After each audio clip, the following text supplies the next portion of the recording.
Babylonian King Cyrus cylinder and the ancient proclamation of human rights. An old cylinder discovered in a temple in Babylon, modern-day Iraq, sporting cuneiform inscriptions, revealed some surprising edicts. Linked with the Persian king Cyrus the Great, founder of the Achaemenid Empire, many believe the cylinder lays out the world's first declaration of universal human rights. More than 2 millennia before the French Revolution produced the Declaration of the Rights of Man. Of the citizens, an ancient Near Eastern monarch issued a charter considered the oldest known declaration of human rights. This charter is known today as the Cyrus Cylinder. The Cyrus Cylinder was discovered in the ruins of Babylon in modern Iraq in March 1879. The ancient relic, a foundation deposit at the city's main temple, the Esagila, was made of baked clay and measured about 9 inches in length. On the cylinder is an account detailing the conquest of Babylon in 593 BC by the Persian king Cyrus the Great, the founder of the Achaemenid Empire, who had created the largest empire of the era. It also describes the capture of Nabonidus, the last king of Babylon. The account was inscribed in cuneiform text and dated to between 539 and 530 BC.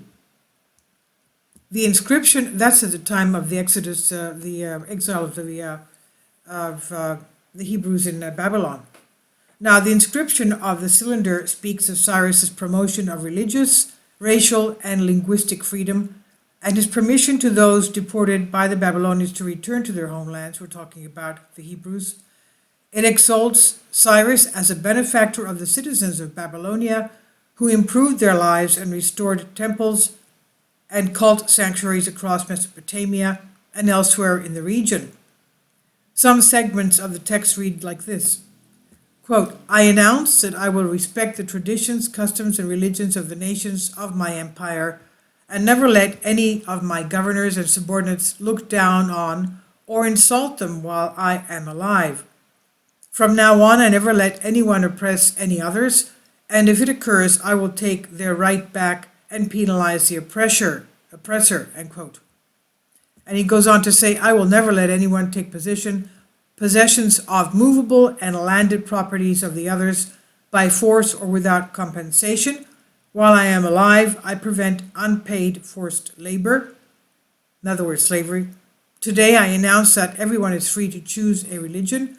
People are free to live in all regions and take up a job, provided that they never violate others' rights," end quote.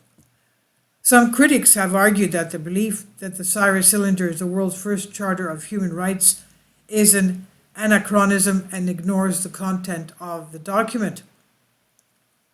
They claim that Cyrus seemed to be more concerned about the views of the gods and merely took steps to appease them rather than acting for the goodness of the people.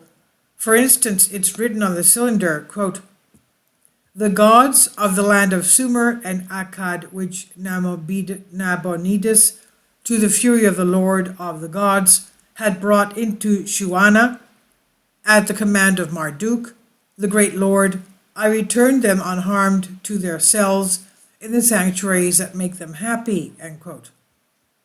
In exchange, these gods were supposed to return the favor to Cyrus.